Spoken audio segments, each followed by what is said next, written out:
The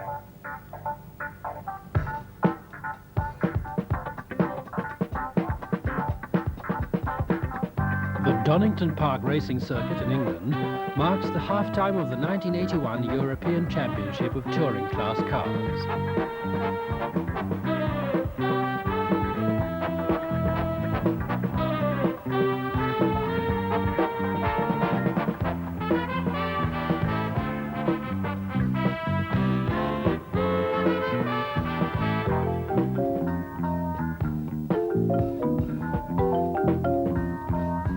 Czechoslovak Skoda cars enter the second half of the season with a formidable record.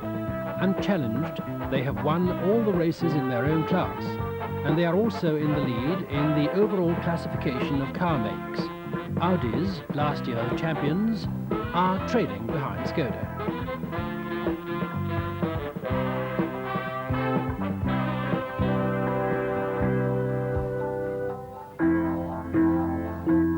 Drivers Wojtek and Enge are among the best crews, fourth in overall placing.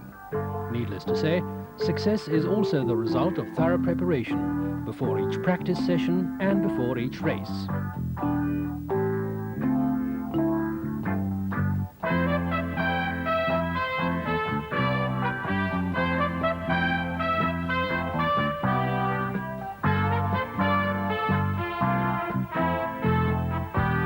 It has become almost a rule for the Skodas to be the fastest in their division and never to finish a long way down in spite of their 1300cc handicap.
Races of the European Championship are also tests of stamina and reliability.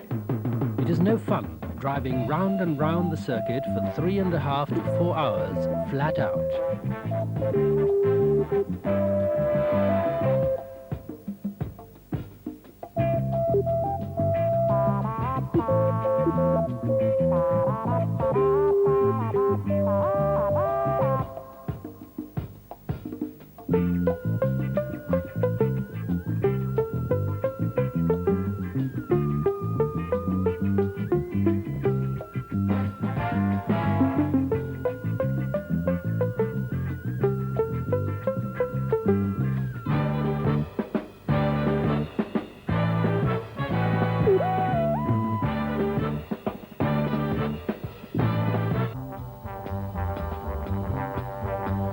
And now England's notorious weather comes into the picture.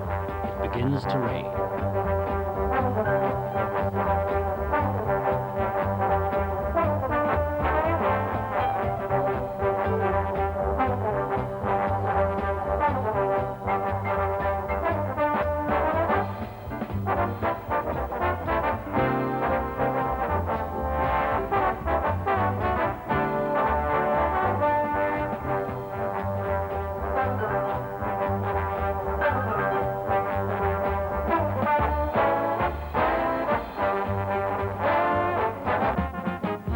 The weather changed 6 times. 6 times were the drivers, mechanics and managers ready to change the tires. And 6 times did they change their minds.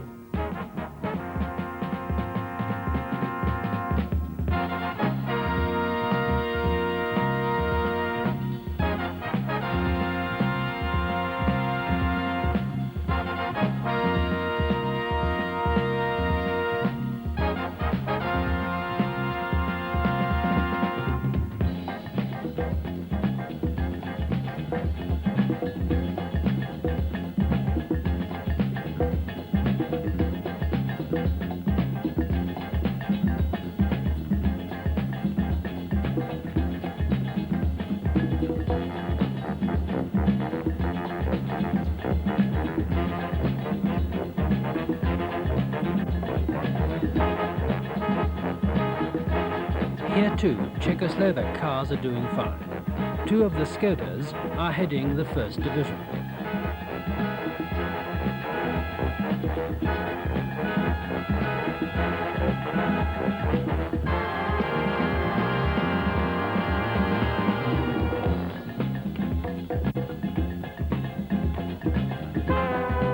Only Civic and Fesharek, who are testing Czechoslovak Barum tyres for the first time in an international competition of the highest level, stop in the pit.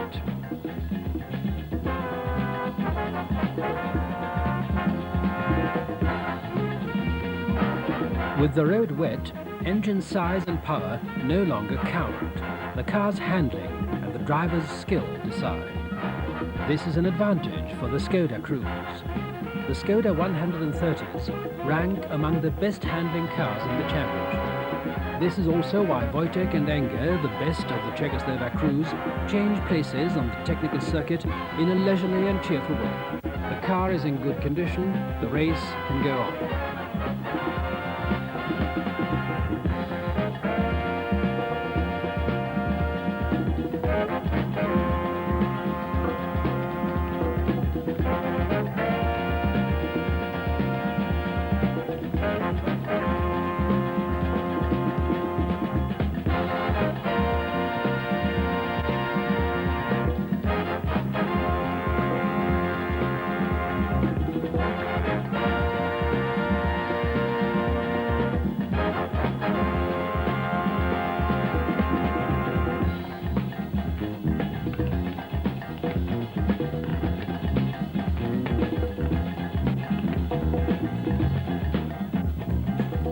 Towards the end of the race, the road surface gets dry, but the Skoda crews will not let that worry them. The cars, well prepared in the factory at Mladá Boleslav, stick to their good positions and come in as winners.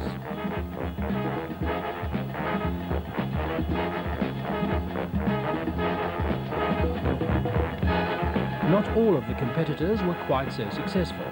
Even some of the favourites found the 3.5-hour race too much of a strain on their nerves. The Skodas, however, again confirmed their position among the greatest favourites of this year's championship.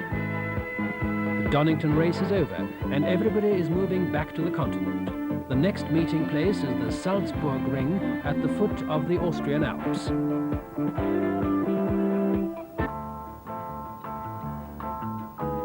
Skodas are a familiar sight on Austrian racing circuits. In fact, this was where they began years ago.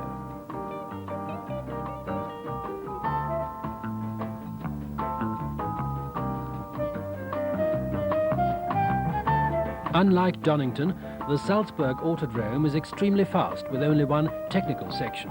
This makes it much harder for the Skodas, as the more powerful cars can have a field day here.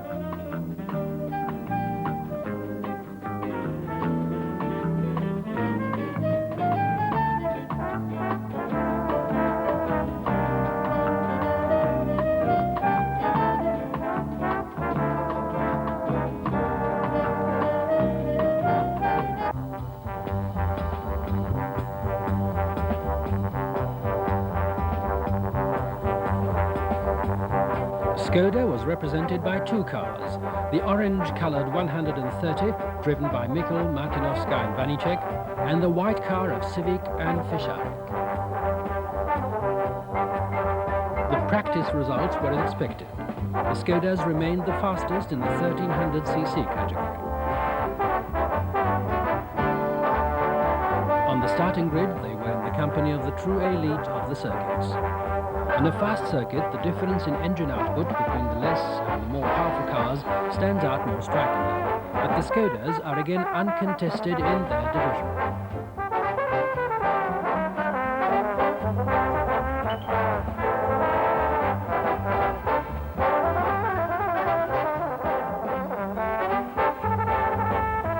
Mikl, in one of the Skodas, was in a leading position when he was relieved halfway through the race. The car needed hardly anything, just a routine check of the tyres and some other parts.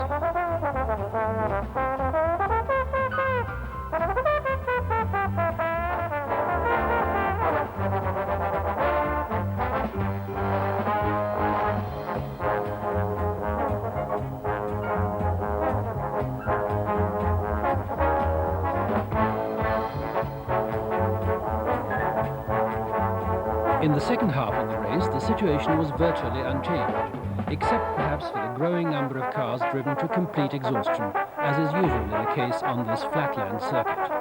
Trouble had also befallen the leading car, a Chevrolet Camaro, which gave a chance to a BMW CSI driven by the experienced Kelleners and Garner. Nothing could now prevent the Skodas from winning the division.